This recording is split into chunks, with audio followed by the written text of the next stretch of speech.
ආයුබෝවන් සියලු දෙනාටම නිදුක් නිරෝගී සුවය දීර්ඝායුෂ ලැබේවා කියා ප්‍රාර්ථනා කරනවා. ඉතින් අද නැකත් සෑදීම පිළිබඳව එසේත් නැත්නම් සුබ මුහූර්ත සෑදීමේ දෙවැනි පියවරෙන් තමයි අද ඔබව දැනුවත් කිරීමට සූදානම් වන්නේ. ඉතින් ඊට මත්තෙන් හැමදාමත් වාගේම මතක් කරලා ඉන්නම් channel එක subscribe කරලා නැත්නම් channel එක subscribe කරලා වැඩසටහන ආයතනයට එන්න කියන මතක් කිරීමත් කරනවා. ඉතින් එහෙනම් අපි බලමු මේ සුබ මුහූර්ත සෑදීමේ දී සුබ මුහූර්ත සෑදීමේදී අවශ්‍ය වෙන කරුණු කාරණා මොනවාදයි කියා දෙවෙනි කොටසින් සුබ මුහූර්තයක් සෑදීමේදී ප්‍රධාන වශයෙන් පංචාංගය ගැන දැනගත යුතු වෙනවා.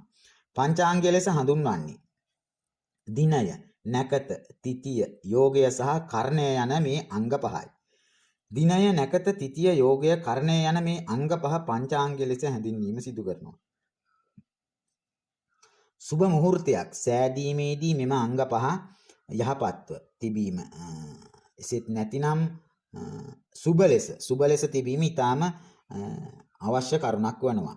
මෙයට තමයි පංචාංග ශුද්ධිය කියා කියන්නේ. නැකතක් සුද්ධ කර ගැනීමේදී මේ පංචාංග ශුද්ධිය ඊටාම වැදගත් වෙනවා.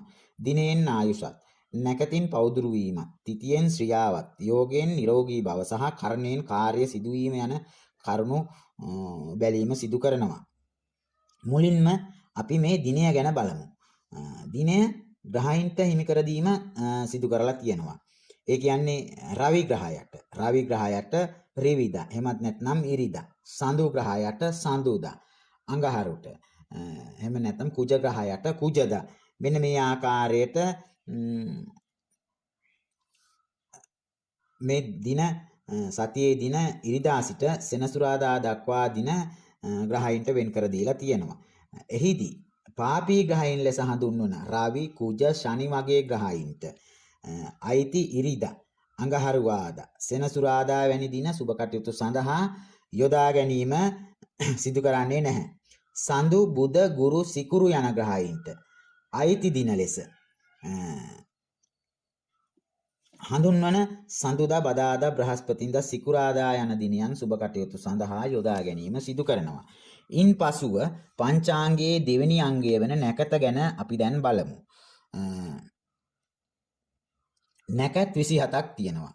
අස්විද, බෙරණ, කැති, රෙහෙන, මුවසිරස, අද, පුනාවස, පුස, අස්ලිස, මා, පුවපල්, උත්‍රපල්, හත, සිත, සා, විසා, අනුර, දෙට, මූල, පුවසල, උත්‍රසල, සුවන, දෙනට, සියාවස, පුවපුටුප, උත්‍ර පුටුප, රේවතී යනුවෙන් මෙන්න මේ ආකාරයට නැකත් 27ක් යෙදෙනවා. සුබ මුහූර්තයක් සෑදීමේදී ජන්මියා උපන් නැකතට සීහෙන නැකතක් මෙහිදී තෝරාගත යුතු වෙනවා. තෝරා ගැනීම සිදු කළ යුතු වෙනවා. ඉන් පසුව පංචාංගයේ තුන්වැනි අංගය වන තිතිය ගැන බලමු. මේ තිතිය ලෙස හඳුන්වන්නේ පොහොය දිනයේ යෙදීමද සිදුවන්නේ මේ තිතියට අනුවයි. මෙහිදී සූර්යයාත් චන්ද්‍රයාත් අතර ඇති දුරෙහි ඇතිවන වෙනස් වීම මේ තිතිය ලෙස සලකනවා. මෙම තිතිය කොටස් 15ක් වශයෙන් පුර පක්ෂයේ කොටස් 15යි, අව පක්ෂයේ කොටස් 15ක් ලෙස මෙන්න මේ ආකාරයට මේ තිති යෙදීම සිද්ධ වෙනවා. පළවෙනි තිතිය පෑලවිය තිතිය, දෙවෙනි තිතිය දියවක තිතිය, තුන්වැනි තිතිය තියවක තිතිය, ජලවක තිතිය, විසේනිය, සැටවක, සතවක, අටවක, නවවක, දසවක, 11වක, 12වක, 13වක, තුදුස්වක, 15වක මෙන්න මේ ආකාරයට මේ තිති 15 බෙදීම සිද්ධ වෙනවා. මෙහිදී 1, 6, 11 යන තිති සුබ තිති ලෙස යොදා ගැනීමක් සිද්ධ කරනවා. 2, 7, 12 යන තිති භද්‍රා තිති ලෙස කාර්ය සාධනයට යොදා ගැනීම සිද්ධ කරනවා. ඒ වාගේම 3, 8, 13 යන තිති ජයා තිති ලෙස සුබ කටයුතු සඳහා ගැනීම සිද්ධ කරනවා. 4, 9, 14 යන තිති. ඒ කියන්නේ ජලවක, නවවක, තුදුස්වක කියන මෙන්න මේ තිති යොදා ගැනීම සිදු කරන්නේ නැහැ. එම තිති රික්තා තිති ලෙස සලකනවා. එම තිති අසුබ තිති ලෙස සුබ කටයුතු සඳහා යොදා ගැනීමක් සිදු කරන්නේ නැහැ.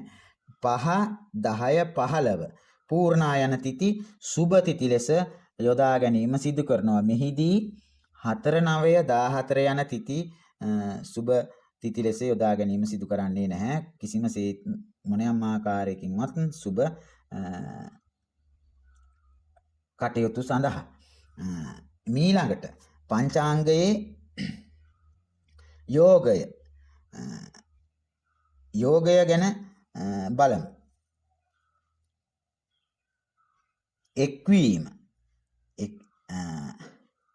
යෝග වීම ලෙස කියනවා. යෝග 27ක් තියෙනවා. විස්කම්බ, ප්‍රීති, ආයුෂ්මත්, සෞභාග්‍ය වශයෙන් මෙන්න මේ ආකාරයට යෝග 27ක් යෙදීම සිද්ධ වෙනවා. ඉන් පසුව පංචාංගයේ අවසාන අංගය වන කරණය සඳහන් වෙනවා. කරණය මෙම කර්ණ 11ක් පවතිනවා.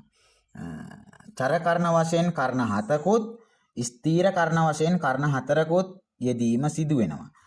මෙන්න මේ ආකාරයට සුබ මුහුර්ත සෑදීමේදී පංචාංගය යෙදෙන ආකාරය පිළිබඳව ඔබට වැටහීමක් ඇති වෙන්නේ නැතයි කියා සිතනවා. ඉතින් එහෙනම් මේ සුබ මුහුර්ත මුහුර්ත සෑදීමේ ඊළඟ පියවරේ තවත් පියවරකින් හමුවනතුරු ඔබට ආයුබෝ වේවා කියා කියනවා.